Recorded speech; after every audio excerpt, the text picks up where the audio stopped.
to ISC YouTube channel. நம்ம போன வீடியோல physics class 12 ISC chapter 1ல இருக்கக்கூடிய electrostatics என்ற சாப்டர்ல SI unit and properties of electric charge பார்த்தோம். இந்த வீடியோல நம்ம Coulomb's law and Coulomb's law and vector பார்க்கலாம். வாங்க வீடியோக்குள்ள போலாம். First Coulomb's law. Coulomb's law அப்படினா என்னன்னா force between two point charges. ரெண்டு பாயிண்ட் இருக்குன்னா அந்த ரெண்டு பாயிண்ட்டுக்கு நடுவுல இருக்கக்கூடிய சார்ஜ் அது வந்து சார்ஜ் ஆஃப் அட்ராக்ஷனா இருக்கலாம் இல்ல சார்ஜ் ஆஃப் ரிப்பல்ஷனா கூட இருக்கலாம். Definition வந்து two stationary charges repel or attract each other with a force which is directly proportional to the product of the charges and inversely proportional to the square of the distance between them.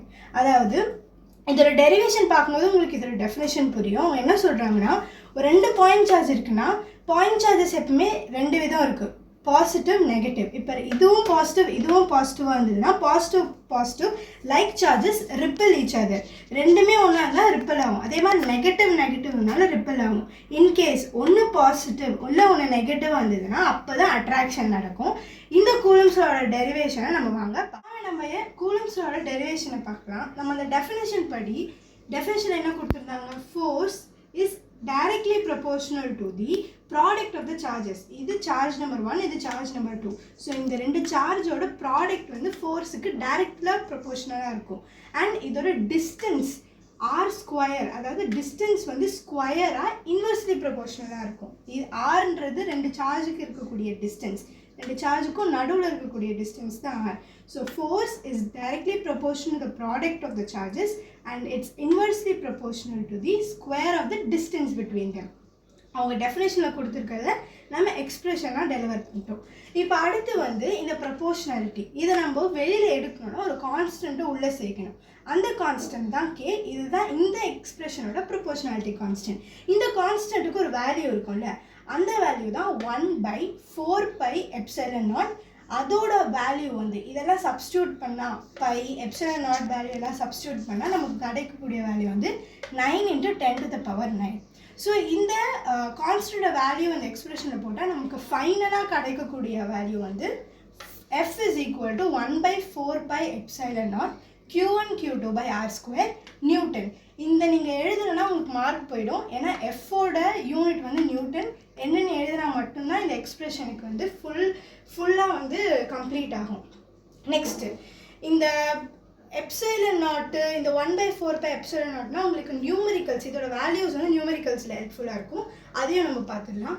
Epsilon naught அப்படின்னா என்னென்னா permittivity of free space in vacuum. வெறும் epsilon அப்படின்னா என்னென்னா permittivity of free space in air. எந்த constant எடுத்தாலும் அதுக்கு இந்த மாதிரி நாட் கீழே இருந்ததுன்னா அது வந்து வேக்யூமில் இருக்குன்னு அர்த்தம். அதே கான்ஸ்டன்ட் நாட் இல்லாமல் இருந்துச்சுன்னா அது ஏரில் இருக்குன்னு அர்த்தம். அண்ட் எப்சிலனோட வேல்யூ வந்து 8.85 × 10⁻⁻12 கூலம் ஸ்கொயர் /Newton m². எந்த கான்ஸ்டன்ட் எடுத்தாலும் இந்த மாதிரி யூனிட்ஸ் எழுதணும் மார்க் போயிடும். ஸோ நெக்ஸ்ட்டு வந்து நம்ம கூலம்ஸ் லா அண்ட் வெக்டார் பார்க்கலாம்.